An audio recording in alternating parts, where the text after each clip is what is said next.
सगळ्यांना रामराम. प्रास्ताविक झाले, प्रार्थना झाली, अतिथींच्या येण्याने कार्यक्रमाला शोभा आली आणि नानांच्या मार्गदर्शनाने आपल्या सगळ्यांना नवीन दिशा मिळाली. शेवटी आता आभार प्रदर्शनाची वेळ आली. विद्याभारती आणि जनजागृती मंडळ यांचं फक्त नाव आहे, कारण खरं सकळ करणे जगदीशाचे आणि कवित्वाची काय मानुषाचे, ऐशा अप्रमाण बोलण्याचे काय घ्यावे श्रीराम.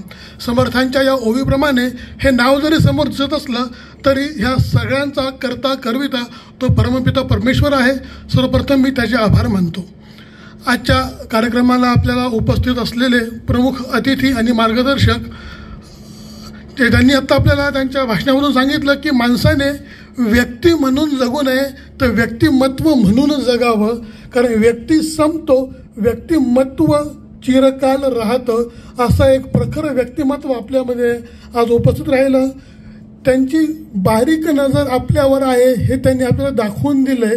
ते खूप आधी आले होते, त्यांना आता आठवतं की त्यावेळेचे प्राध्यापक कोण होते, त्यांचं घर कुठं आहे.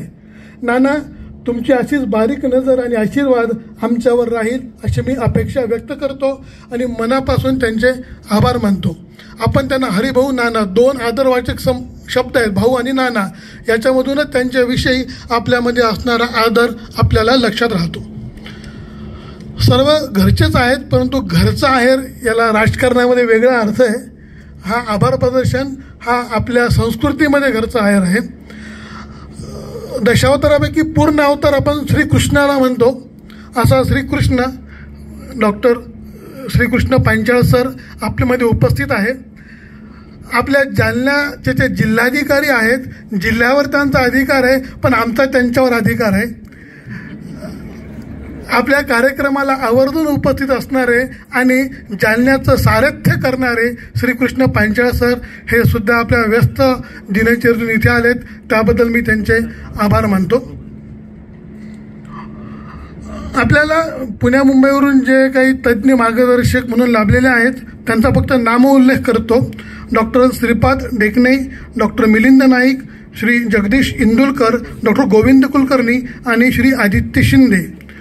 पुण्या मुंबईची लोक सेकंद काट्यावर चालतात. आपल्या कार्यक्रमाला आज 1 तास उशीर झाला तरी मराठवाड्याच्या लोकांना घंटा फरक पडत नाही. त्याबद्दल मी दिलगिरी व्यक्त करतो. परंतु हे 5 लोक 48 तास म्हणजे 5 × 2 10 10 मॅन आवर्स म्हणजे सेकंदामध्ये तर मी काल संध्याकाळी कॅल्क्युलेशन करत होतो तर 8,64,000 सेकंद ते इथे आलेले आहेत. त्याबद्दल मी त्यांच्या ऋणामध्ये राहू इच्छितो.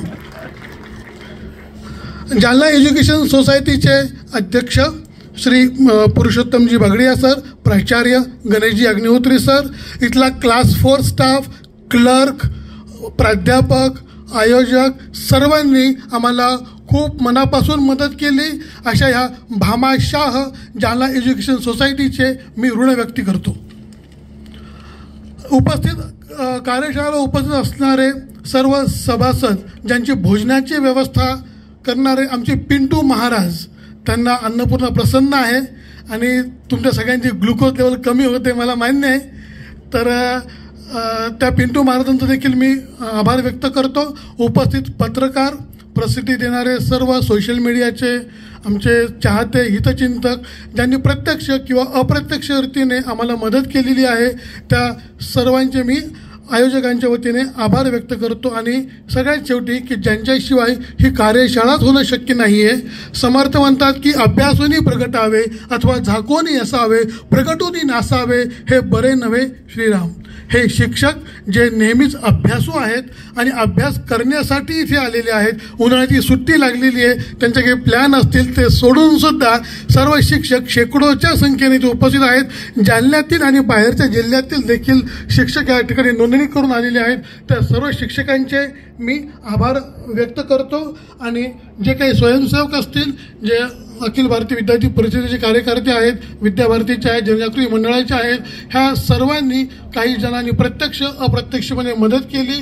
ह्या सर्वांचे मी ऋण व्यक्त करतो.